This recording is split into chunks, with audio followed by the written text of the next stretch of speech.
Hi everybody. Yes, I'm gonna toot my own horn.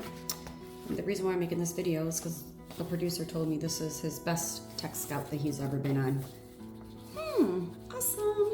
So I'm gonna go over a few things that we went through today and just like tips. I have a form and it literally has the location that you're at, the date you're filming, and then the date and the film that you're filming.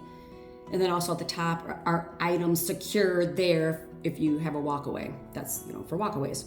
You have the address, you have if there's a key fob that's needed or a door code, if there's a door alarm. You want to ask if a COI was already issued. You should already have that. If not, verify that, and then when you get back to your office, get that to them.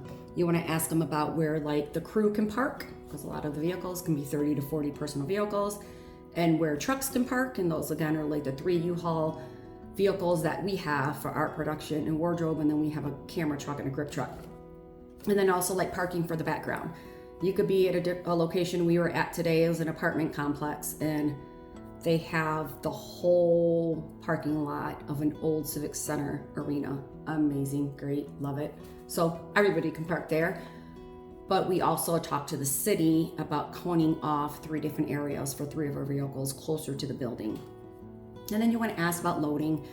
A lot of the places are just the front door doubled, but if it's big warehouses, you want to see if there's a loading dock. And then you just want to talk to your camera and your G&E team to see if they want the dock or where they do really want to unload. And then Wi-Fi, you really want the Wi-Fi. Your DIT will be there, production office is running. Sometimes the wardrobe is uploading, or makeup is uploading their looks and everything to their information so they don't have to use their hotspot. And then find out if there's multiple ones. So then if there are multiple ones, just make sure 3 people have one, 3 people have the other, 4, whatever, yada yada. You want to find out where the crew restrooms are versus the talent restrooms. If you have SAG actors, you got to look at their deal memos to see if they have, the private quarters and all that good stuff. But you really don't want crew and talent restrooms to be the same regardless with SAG or not. So you just want to make sure that is addressed and you find that. And then you want to make sure the restroom is stocked.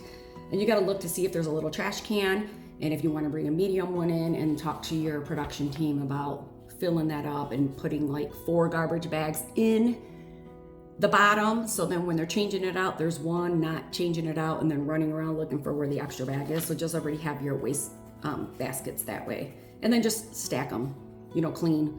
You have 4 to trash bag, and then just stack them inside each other so it takes up less space than the U-Haul truck. And then you want to find out where the makeup and hair and the wardrobe will be. Sometimes it's separate. Sometimes the wardrobe has to go straight right down to talent. Sometimes the makeup and hair has to go straight to talent and do it in where they're holding. So you just want to make sure that you're counting for outlets in the area, because they do plug in lights, they plug in curling irons, they plug in a lot, and you want to just really be aware of the room size, because if all 3 are in there, you want to make sure there's enough room for their equipment and for the actors that are in their chairs. And see if there's lighting, already natural lighting coming into the room. So just common little things. And then when you're looking at the production office, normally you want anywhere between 2 to 6 people that are sitting, and you want to find a corner. You can separate everybody, but I always, just as a UPM, really don't care where I sit at the moment. I just want to make sure everybody's taken care of, because before lunch, I think I'm just making sure everything's taken care of before I sit down, unless it's payroll or something like that. And then DIT, they need the Wi-Fi, but you really want to find somewhere where it's quiet for them, that they can concentrate, leave their equipment, and it's easier for them to get the cards and everything from sound and camera. And then you just want to find the location where Crafty's going to be with the first aid kit and, coffee, tea, and water. Do they have outlets? Do they have water accessible? All that, because if they don't have water accessible, you have to think about it. You're at a park, there's no water. You have water bottles, or you buy the water jugs, or you fill them at your Airbnb and bring them. But just be prepared. This checklist is just that you're so prepared that when you get there, you're not oh my God, we don't have water. Oh my God, there's no outlet. Things like that. Trash can, the big trash cans. Find out where you want them placed so the production team knows, because there could be 4 different locations everybody's at. And if you just have 3 in the truck and you bring them out, there's 1 spot that doesn't have a trash can. So on the Tech Scout, make sure that you know where you want to put the trash cans. And then you want to consider lunch and the lunch seating. It could be, today we were in a community room, and this community room had like an island, like an extra large island, like in a kitchen, and it just kind of looked like a bistro. It's a community room, and I'm like, oh my God, that's nice. We could put Crafty there. We could put lunch there. But it was like, let's just bring a table in for Crafty, and then that's where lunch can be laid out. So a lot of things don't have to be moved around, and then you have to take in consideration, they had 12 chairs with backs, but they had like 10 stools. Well, you don't really want everybody in stools. Don't count those as chairs. People might sit in them, but just make sure you get enough chairs with backs for everybody to sit in. And then if there's any safety issues, we're in a home today, and we're in a sunken living room. He is fixing the wood that's like on his stair, but it's still coming out. He's fixing it. Still note it to make sure it's fixed before you get there, because when people were coming up and down, their shoe was like kind of snapping on it. And then again, consideration just for sound. Sometimes they're not at the tech scout, so you want to know if there's like AC blowing, heat blowing, if appliances are on, making a noise, humming. If you're in a not residential, like a commercial area, where it's like a restaurant and their music is on 24/7, you want to find out where you can turn that off. And that's that for my checklist. That's my checklist. I had so many notes that I took. We went to 9 different locations, and for outside street parking, you might have like outdoor scenes, truck or a car pulling in and leaving out, and you don't want crew cars to be there, but street parking is free. You want them to not be visual for the camera, so we have to like park around the berm, and our trucks can go up to some different corner. Please make sure the neighbors all know that you're filming. We have one gentleman that has a meeting, his HOA meeting, and he's going to announce it there. So we don't have to go put out signage and pass out anything to the neighbors. Other location, we have to pass out things to your neighbor, and then we have to go knock on a door to see if we can put a generator in somebody's lawn. It's not going to be like in their yard, but it's like against their fence. And you just have to ask permission, and you have to respect where you're at, especially when you're outside, just overall, but when you are outside and people don't know what's going on, you want them to know what's going on, so it's not just a surprise. So that's just like a couple things there. We did find one area that we're filming like a bar scene and a restaurant scene, and that is humongous, but it's like, oh my goodness, we have nowhere for makeup, hair, wardrobe holding. So we went one way and we found an area. They service pianos, and this showroom was beautiful. It was big. Makeup, hair, wardrobe, easily DIT in there, really pretty bathrooms. Then we went down to another area, and it was a signage company. They make signs, and a lot of little quirky turns, but a lot of good space. Like we can put 2 different areas for production. We can have like our equipment staged into one area. We can have a table and everything inside. They kind of had a weird, funky shaped lunchroom, so they're perfect. So you just walk and you ask, and I generally just say, I kind of have an odd question, but hear me out, please. And we are filming a movie. Not sure if you heard about it, because the website just went up 2 days ago, but we're filming at blank and blank, like the restaurant, and it's a beautiful restaurant, but we have nowhere for our talent to have their makeup and hair done and to change. So just wondering, and one gentleman looked a little different, and then he goes, yes. And I'm like, really? Like he was joking. He should have been an actor.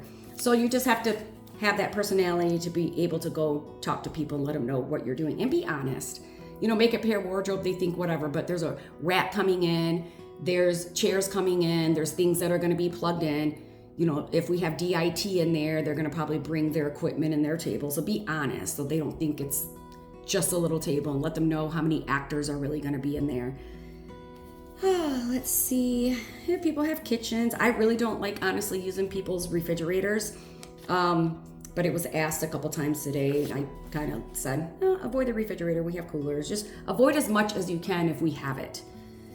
And that kind of is it. We have like an outdoor scene, entering a city, and there's a deli gourmet shop that is allowing us to stage upstairs, and it's really big, and that's really nice. So when you have outdoor areas, just look for areas around.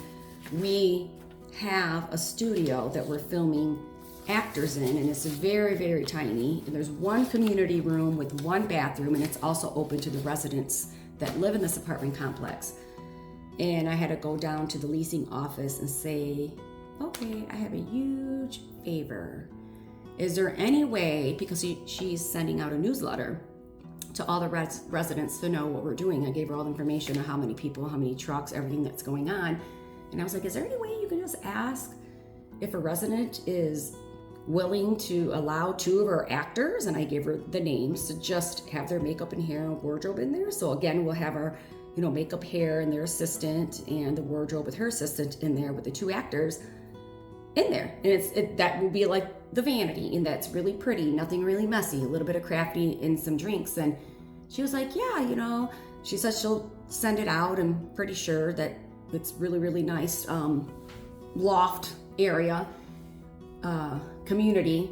And then she goes, wait, hold on. And she looks at her paper and she goes, I actually have something better. I have a vacancy coming up. And I'm like, oh my gosh, really? Yes. I'm like, that is amazing. 2 bedroom, 2 bath. We have 2 actors. Perfect, amazing. We just have to take furniture up there, which works out great because our production designer is setting the day before the location we're in, and it's small. So the furniture she's taking out, we can take upstairs into where we're staging our actors. So that's chairs and that's tables, and it's like perfect that we don't have to bring that much in. So that's it on tech scouting. Tons of other information. You just gotta make sure you have everybody's names and their emails and their phone numbers, and find out who is working that day. Don't just think and just that the owner's gonna be there. The gentleman that has the piano service company, he said yes, and he said yes because he's out of town, and his manager is the one that's gonna be there with us. And we're there for 12 hours. Make sure you just have all the information. And as you're out and about talking, and there's like people that are looking at you on the street or maybe looking at you in the restaurant, they want to know what's going on. Hey, hit them up to be a background extra. Let them know it could be 8 to 10 hour day. This is what it entails. This is our information if you want to. Throughout the whole day, I've been doing that. I received over 40 responses. I talked to some people personally and I said, just text me. Some people just gave, the email my email address. But they're texting, they're like, I am blah, blah that you met, but I have blah, blah, and blah, blah that want to be part of it. So I got 3 people. So I was like, it's really cool. So tech scouting, that's it. Any notes or any more tips that you want to know about tech scouting or to get through things, just ask. That's Real Talk with Virginia Bryant.